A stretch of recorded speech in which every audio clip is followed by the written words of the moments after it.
चमेली चंदन साबुन, तेल चमेली चंदन साबुन, चाहे लगा लो से जगत में कोई न परमाने, जगारे कोई न परमाने।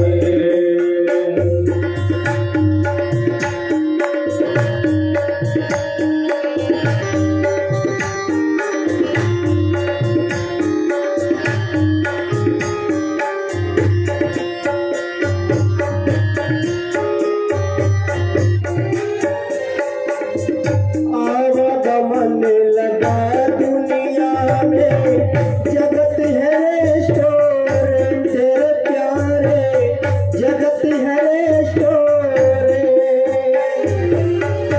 आवागमन लगा दुनिया में, जगत है रेस्टोरेंट तेरे प्यारे, जगत है रेस्टोरेंट।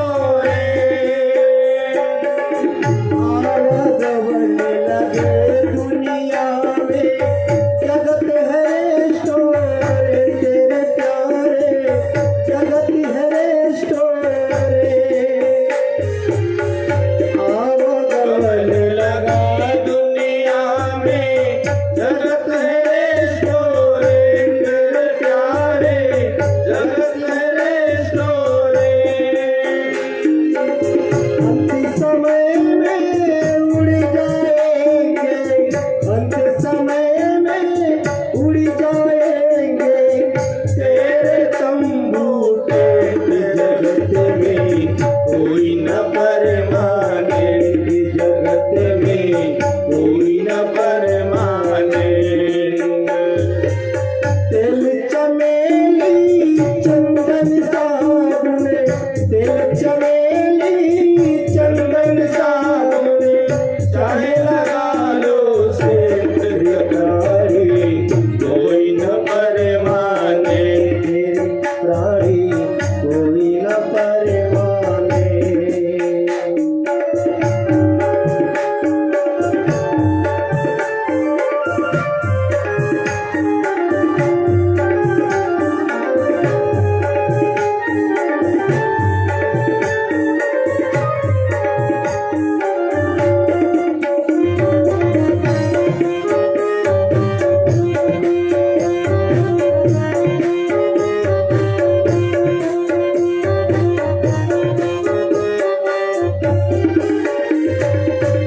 राष्ट्रपति हो जर्नल कर्नल, या हो लेफ्टिनेंट तेरे प्यारे, या हो लेफ्टिनेंट।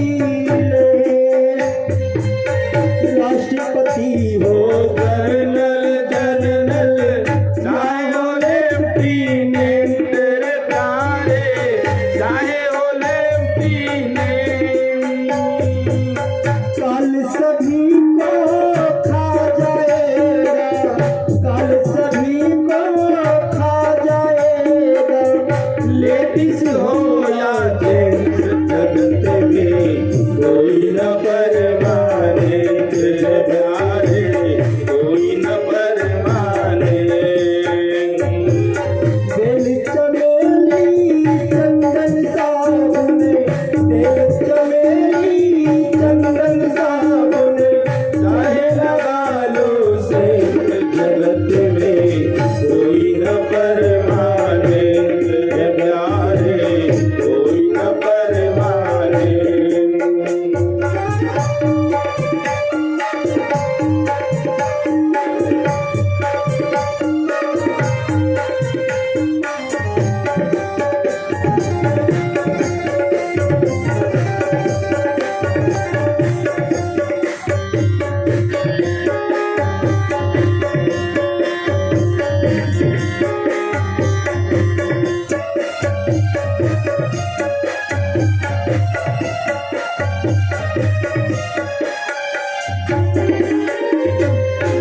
हरिद्वार चाहे मथुरा काशी, घूमो दिल्ली के तेरे प्यारे, घूमो दिल्ली के।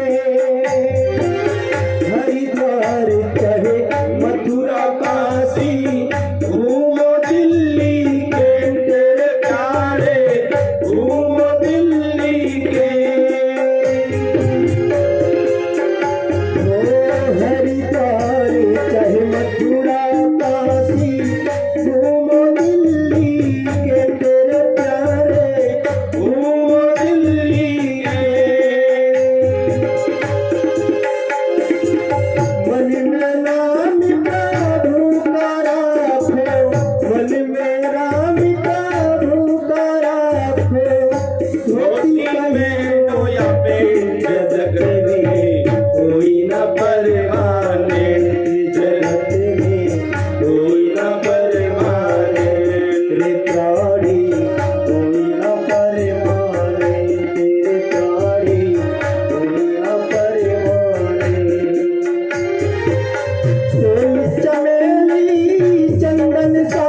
आवागमन लगा दुनिया में, जगती है रेस्टोरेंट रे प्यारे, जगती है रेस्टोरेंट। साधु संत की संगति कर लो, ये सच्ची गवर्नमेंट है प्यारे, ये सच्ची गवर्नमेंट। साधु संत की संगति कर लो, ये सच्ची गवर्नमेंट रे प्यारे, ये सच्ची गवर्नमेंट।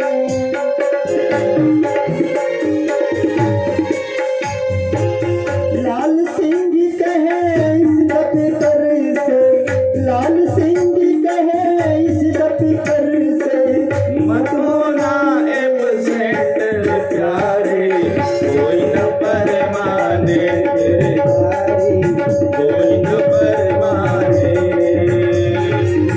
दिल चमेली चंदन साबुन, दिल चमेली चंदन साबुन, चाहे लगा लो से जगत में, कोई न परमाने तेरे प्यारे, कोई न परमाने जगत में, कोई न परमाने प्यारे, कोई न परमाने जगत में, कोई न परमाने जगत में, कोई न परमाने।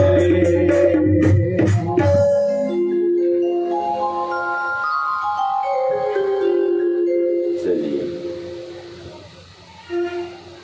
जैसे देखिए इस भजन में सुन रहे थे ना, जगत में कोई न परमाने। बहुत अच्छा इसमें पद है कि हरिद्वार चाहे मथुरा काशी, घूमो दिल्ली कैंट, कहीं भी जाओ कोई दिक्कत नहीं। हरिद्वार चाहे मथुरा काशी, घूमो दिल्ली कैंट, मन में नाम प्रभु का राखो, चाहे धोती पहनो या पैंट। ये सही है। तो बस मन को अच्छा बना लीजिए, मन सही हो जाएगा तो बाकी सब अपने आप अच्छा हो जाएगा। इसलिए बस आदत बुरी सुधार लो, बस हो गया भजन, मन का मतंग मार लो, बस हो गया। यही तो करना है। यदि इच्छा करेंगे, चाहेंगे तो बहुत छोटा सा काम है, और इच्छा ही नहीं करेंगे, प्रयास ही नहीं करेंगे तो फिर क्या कहना है। आगे धर्मराज जी का सावित्री से भगवती के महिमा का वर्णन करना और उसके पति को जीवन दान देना। यहाँ पे जब ये दोनों का संवाद पूर्ण हुआ, फिर जो है इनके द्वारा सुंदर भगवती की महिमा का गान करना, और फिर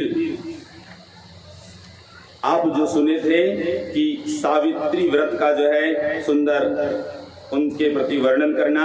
और जैसे कि आप लोग सुने थे कि ज्येष्ठ मास शुक्ल पक्ष की चतुर्दशी तिथि से इस व्रत को आरंभ करना है और 14 वर्ष तक इस व्रत को धारण करना है। यदि इस प्रकार जो विधिवत धारण करे तो निश्चित रूप से उनके लिए वह बहुत ही मंगलकारी होता है। और फिर धर्मराज जी जो है उन्हें आशीर्वाद स्वरूप कहें, तुम पुण्य क्षेत्र भारतवर्ष में 1 लाख वर्ष तक सुख भोग करके अंत में उस लोक में जाओगी जहां साक्षात माँ भगवती लक्ष्मी निवास करती है।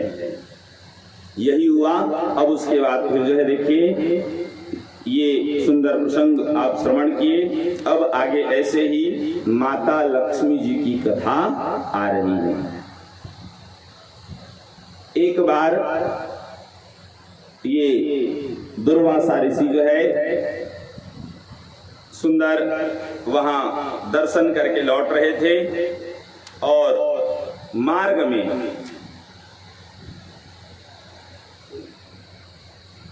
इंद्र से इनकी भेंट होती है। वैकुंठ धाम से ये कैलाश पर्वत की ओर जा रहे थे दुर्वासा ऋषि।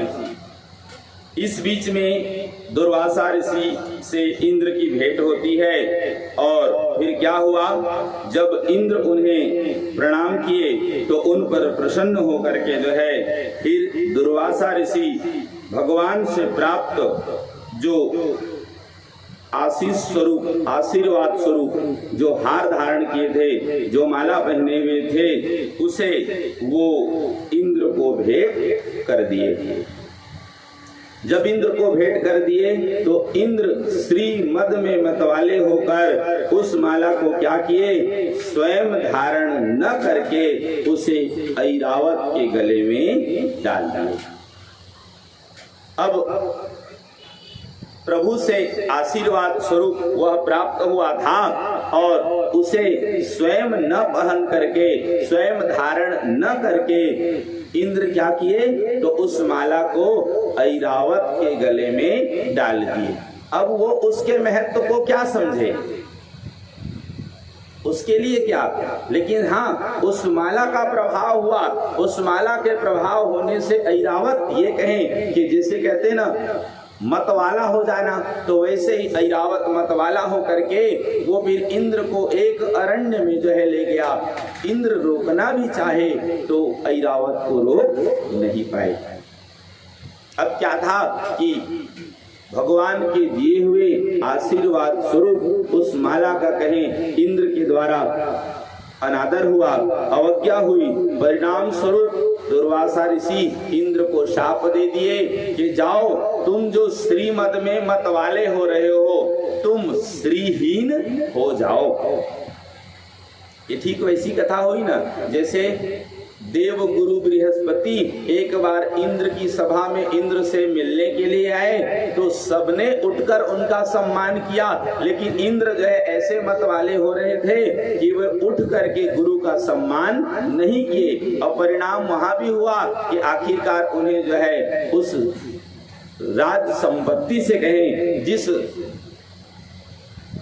संपत्ति के कारण, जिस कहिए तो सुख के कारण और जिस उपलब्धि के कारण वो मत वाले हो रहे थे, वो सब की सब मतलब उनकी छीन गई। यहाँ भी वही हुआ है, दुर्वासा ऋषि का शाप हुआ और परिणाम स्वरूप फिर इंद्र से जो है लक्ष्मी जी रूठ गई और वे श्रीहीन हो गए। अब इधर क्या हुआ जो है, सब के सब जो है अब इस प्रकार जब इंद्र श्रीहीन हो गए तो श्रीहीन हो जाने के बाद अब ये था कि सब जो नहीं चाहिए वही सब होने लगा और आखिरकार ये परेशान हुए और परेशान होकर फिर जो है पुनः फिर ये भगवान के शरण में गए हैं और फिर देवताओं के साथ ब्रह्मा जी आदि सब भगवान के शरण में गए हैं। भगवान के शरण में जाने के बाद पुनः भगवान उनको उपाय बताए और तब जाकर इंद्र स्वयं माता लक्ष्मी की आराधना किए, उनकी स्तुति किए, उनकी पूजा किए और जिससे प्रसन्न होकर फिर माता लक्ष्मी इन पर कृपा की है।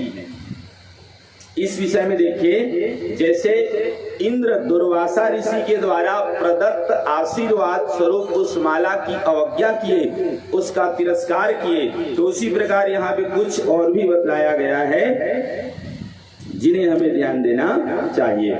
ध्यान रहे, यहाँ पे वर्णन है कि यदि जो है जो मनुष्य सौभाग्य से प्राप्त हुए भगवान विष्णु के पावन नैवेद्य का त्याग करता है, वह श्री, बुद्धि तथा राज्य इन तीनों से वंचित हो जाता है। मतलब यदि कहीं आपको जैसे भी हो भगवान का प्रसाद यदि मिल गया तो कभी भी उसका त्याग न करें। हम लोग सत्यनारायण व्रत कथा में सुनते हैं ना कि पंचम अध्याय में राजा तुंगध्वज और वही जो चतुर्थ अध्याय में जो साधु वेश्या की पुत्री की कथा सुनते हैं, जो भगवान के प्रसाद को त्याग दिए तो उनके साथ क्या हुआ था, तो वही यहाँ पे वर्णन है। ध्यान रहे, जो मनुष्य प्रतिदिन भगवान श्री हरि के नैवेद्य को ग्रहण करके उन्हें प्रणाम करते हैं तथा भक्ति पूर्वक उनका पूजन एवं स्तवन करते हैं, वह भगवान विष्णु के समान ही हो जाता है। और भगवान श्री हरि को भोग न लगाया हुआ अन्न कभी भी ग्रहण नहीं करना चाहिए।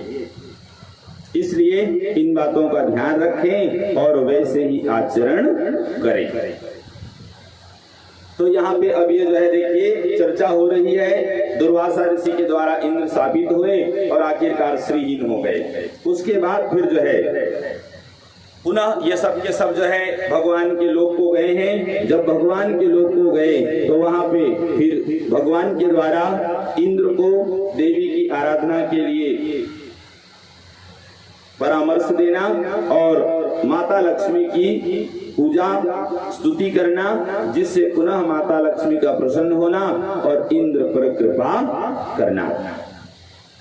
कुछ यहाँ पे लक्षण बतलाए हैं भगवान, ध्यान से सुनेंगे कि कहाँ माता लक्ष्मी वास करती है और कहाँ को छोड़ करके चली जाती हैं। यहाँ पे अभी लक्ष्मी जी रुष्ट होकर चली गई ना, तो इसी प्रसंग में भगवान विष्णु थोड़े विस्तार से समझाए हैं, बतलाए हैं कि कहाँ कहाँ पे माता लक्ष्मी निवास करती है और कहाँ कहाँ से वह जो है रूठ करके चली जाती है। जैसे अनंत ब्रह्मांडों में रहने वाले सभी प्राणी निरंतर मेरे अधीन रहते हैं, वैसे ही मैं भी अपने भक्तों के अधीन रहता हूँ, स्वतंत्र नहीं हूँ। मेरे प्रति समर्पित मेरा निरंकुश भक्त जिस जिस के ऊपर रुष्ट होता है उसके घर से लक्ष्मी रूठ करके चली जाती है। मतलब यदि भगवान के भक्त भी किसी से रूठ जाए तो उनके यहाँ से भी लक्ष्मी रूठ करके चली जाती है। किनके यहाँ से? भगवान के भक्त के यहाँ से, कि भगवान के भक्त जिनके लिए रूठे उनके यहाँ से? भगवान के भक्त जिनके लिए रूठे उनके यहाँ से। भगवान शंकर के अंश से उत्पन्न ऋषि दुर्वासा महान वैष्णव हैं तथा मेरे प्रति अनन्य भक्ति रखते हैं। उन्होंने तुम्हें शाप दिया, इंद्र को भगवान समझा रहे हैं। अतः मैं आप लोगों के घर से लक्ष्मी सहित चला आया हूँ। यही प्रसंग है ना, माता लक्ष्मी के रूठने के कारण भगवान विष्णु जो है अब इंद्र के माध्यम से कहें, इंद्र के कारण कहें तो हम सबको भगवान ज्ञान प्रदान कर रहे हैं। जहां शंख ध्वनि नहीं होती, तुलसी नहीं रहती, शिव की पूजा नहीं होती तथा ब्राह्मणों को भोजन नहीं कराया जाता, वहां लक्ष्मी निवास नहीं करती। हे ब्राह्मण, हे देवगण, जहां मेरी तथा मेरे भक्तों की निंदा होती है वहां भी लक्ष्मी निवास नहीं करती। ये सत्य है। जो मूर्ख मेरी भक्ति से रहित है तथा एकादशी और मेरे जन्म के दिन भोजन करता है, मतलब जन्माष्टमी को, देख लीजिए भगवान स्वयं कह रहे हैं, मतलब एकादशी तिथि को और जन्माष्टमी को जो लोग जहाँ भोजन करते हैं तो उस घर से भी लक्ष्मी रूठ करके चली जाती है। तो जो जो इस व्रत को नहीं करते वो अवश्य ध्यान दें। जो व्यक्ति मेरे नाम का तथा अपनी कन्या का विक्रय करता है, मतलब भगवान के नाम का विक्रय करता है और अपनी कन्या का, जिसके यहाँ अतिथि भोजन नहीं करता, उस घर से लक्ष्मी जी रूठ करके चली जाती है।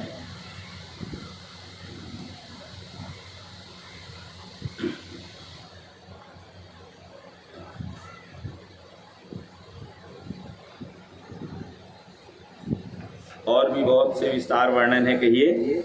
चलिए और भी कुछ कुछ अच्छी बातें हैं, उनसे भी है ना प्रयास करें। जो नखों से निष्प्रयोजन तृण को तोड़ता है, जैसे कुछ लोगों की आदत होती है ना घास फूस चुनते रहना, अनावश्यक रूप से तृणों को तोड़ता है, अथवा नखों से, नाखून से भूमि को कुरेदता है। पहले के बड़े बुजुर्ग कहा करते थे ना, किसी भी नुकीली वस्तुओं से धरती को कुरेदना, तो इसी को बड़े बुजुर्ग क्या कहते थे?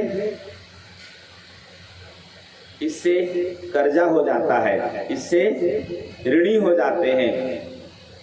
ठीक है, अब वो देखे पूर्ण रूपेण इस चीज को नहीं बतलाते थे, लेकिन कहीं न कहीं उनका कहना, अरे सीधी सी बात है, लक्ष्मी जी रूठ कर चली जाएंगी तो कर्जा तो होगा ही। तो बड़े बुजुर्ग बिल्कुल अनुभव के साथ कोई बात रखते थे। जो ब्राह्मण सूर्योदय के समय भोजन करता है, दिन में शयन करता है, उसके यहाँ से भी लक्ष्मी रूठ करके चली जाती है। जो ब्राह्मण आचारहीन, ठीक है, दीक्षा से विहीन तथा मूर्ख है, उसके घर से भी जो है लक्ष्मी रूठ करके चली जाती है।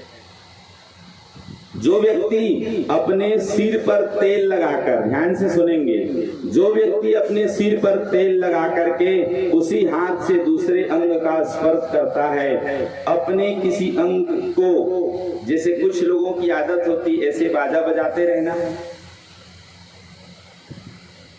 ठीक है, उस दिन जैसे हो रहा था बतला रहे थे, ठीक है, तो उनके यहां से भी लक्ष्मी रूठ करके चली जाती है। जो ब्राह्मण व्रत उपवास नहीं करता, संध्या वंदन नहीं करता, सदा अपवित्र रहता है तथा भगवान विष्णु की भक्ति से रहित है, उन घर से लक्ष्मी रूठ करके चली जाती है।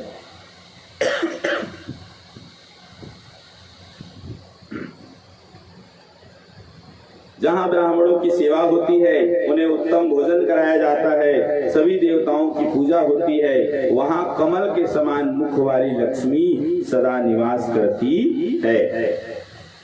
जहाँ शिवलिंग की पूजा तथा उनके गुणों का शुभ कीर्तन, भगवती दुर्गा का पूजन तथा उनके गुणगान किए जाते हैं, वहाँ पे माता लक्ष्मी निवास करती हैं।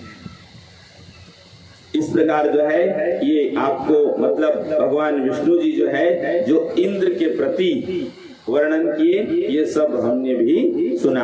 आगे इन सब बातों को समझकर फिर इंद्र के द्वारा भगवती लक्ष्मी का षोडशोपचार पूजन एवं स्तवन। जब इंद्र को ये बात समझ में आ गई कि मुझसे गलती हो गई है, तो फिर भगवान विष्णु के मार्गदर्शन पर, परामर्श पर जो है फिर उन्होंने माता लक्ष्मी का सुंदर जो है षोडशोपचार पूजन। षोडशोपचार पूजन मतलब होता है विस्तार से, जैसे उस दिन बतला रहे थे ना, पंचोपचार, दसोपचार और षोडशोपचार। तो षोडशोपचार मतलब विस्तार से जो है किसी भी पूजा को करना। तो ये सब जो है वस्तु भेंट करना और उसके बाद फिर जो है सुंदर श्रद्धा भक्ति पूर्वक उनकी स्तुति करना, ये सब जो है विधान बतलाया गया है। आगे जो है अब इसी प्रकार पूजन करने के बाद फिर जो है इंद्र जो है विधिवत माता जी की स्तुति किए। नमः कमलवासिन्यै नारायण्यै नमो नमः, कृष्ण प्रियायै सत्तम महालक्ष्म्यै नमो नमः, पद्म पत्रेक्षणायै च पद्मास्यायै नमो नमः, पद्मासनायै पद्मिन्यै वैष्णव्यै च नमो नमः, सर्व संपत् स्वरूपिण्यै सर्वाराध्यै नमो नमः, हरि भक्ति प्रदात्रै च हर्षदात्र्यै नमो नमः, कृष्ण वक्षस्थितायै च कृष्णेशायै नमो नमः, चंद्र शोभा स्वरूपायै रत्नपद्मे च शोभने, संपत्त्यधिष्ठात्रिदेव्यै महादेव्यै नमो नमः, नमो वृद्धि स्वरूपायै वृद्धिदायै नमो नमः इत्यादि श्लोकों के द्वारा इंद्र जो है विधिवत देवी की स्तुति किए। परिणाम ये हुआ कि पुनः जो है माता लक्ष्मी जो है प्रकट हुई और प्रसन्न होकर के सबके समक्ष जो है उन्हें वरदान दी है। और उसके बाद क्या हुआ, श्री कृष्ण को मनोहर पुष्पमाला समर्पित कर दी। हे नारद, तदनंतर सभी देवता प्रसन्न होकर अपने अपने स्थान को चले गए और प्रसन्न चित्त महालक्ष्मी भी क्षीर सागर में शयन करने वाले भगवान श्री हरि के लोक चली गई। ये ध्यान रहे। देखिए अब इसका एक भाव आपको और बतलाएं कि सबसे पहले तो यही उत्तम है कि हम सदकर्मों का आचरण करें। जो हमारे लिए विहित कर्म है हम उसका आचरण करें, और उसके साथ साथ यह भी ध्यान रखना है कि हमें सम्मान भी करना है। मतलब आपने देखा कि किस प्रकार जो है इंद्र से चूक हुई और उन्हें इस प्रकार जो है कष्ट उठाना पड़ा। तो हमें इन बातों से सावधान रहनी है और कदापि ऐसे व्यवहार नहीं करना है कभी भी किसी परिस्थिति में जो है जिससे हमें भी यह कष्ट सहना पड़े। आगे अब कथा रही है भगवती स्वाहा का उपाख्यान। भगवती स्वाहा का उपाख्यान। अब इसको ठीक कीजिए, एक साथ बोल रहा है। आप लोग जैसे कि घर में होम हवन करते हैं तो ये तो सुने होंगे ना कि जब भी आहुति डालते हो तो बिना स्वाहा बोले मत डालना। तो ये सत्य है, कोई भी आहुति आप बिना स्वाहा बोले यदि यज्ञ कुंड में अग्नि कुंड में भेंट करते हैं तो वह जो है देवगणों को प्राप्त, मतलब जिनके नाम से आप आहुति भेंट किए हैं उन्हें प्राप्त नहीं होता। तो इस बात का अवश्य ध्यान रखें। यहाँ पे वही कथा आ रही है, ध्यान से सुनेंगे। भगवान नारायण नारद जी को बतलाते हुए कह रहे हैं, बोले हे मुने, प्राचीन समय में सृष्टि के प्रारंभिक काल में देवतागण अपने आहार के लिए ब्रह्मलोक गए, मतलब उनको आहार की प्राप्ति नहीं हो पा रही थी। ये प्राचीन काल की बात है जब देवगण ब्रह्मा जी के यहाँ गए हुए हैं। वहां जाके उन्होंने निवेदन किए ब्रह्मा जी की सभा में और ब्रह्मा जी से प्रार्थना किए। उसके बाद फिर क्या हुआ, जो है सब मिल करके भगवान हरि की आराधना किए और भगवान हरि के फिर उधर देखिए भगवान श्री हरि अपनी कला से स्वयं यज्ञ पुरुष के रूप में प्रकट हो चुके थे। भगवान हरि अपनी कला से अपनी अंश से यज्ञ पुरुष के रूप में, तभी तो यज्ञ प्रारंभ हुआ ना, यज्ञ होना प्रारंभ हुआ जब भगवान यज्ञ पुरुष के रूप में प्रकट हुए। अब इसमें हो क्या रहा था, तब यज्ञ में ब्राह्मणों के द्वारा उन देवताओं को जो हव्य प्रदान किया जाता था उससे उनकी तृप्ति नहीं होती थी। ये नारद जी पूछ रहे हैं, जब साक्षात भगवान यज्ञ पुरुष प्रकट हो गए, यज्ञ होने लगा, अब जब यज्ञ हो रहा है तो फिर यज्ञ में जो देवताओं के लिए यज्ञ भाग दिया जाता था, क्या वह जो है देवताओं को प्राप्त नहीं होता था। तब फिर नारायण कहते हैं कि हे मुनि श्रेष्ठ, ब्राह्मण और क्षत्रिय आदि वर्ण देवताओं के निमित्त भक्ति पूर्वक जो हवि का दान करते थे, जो हविष्यान्न अग्नि कुंड में भेंट करते थे, वह देवगणों को प्राप्त नहीं होता।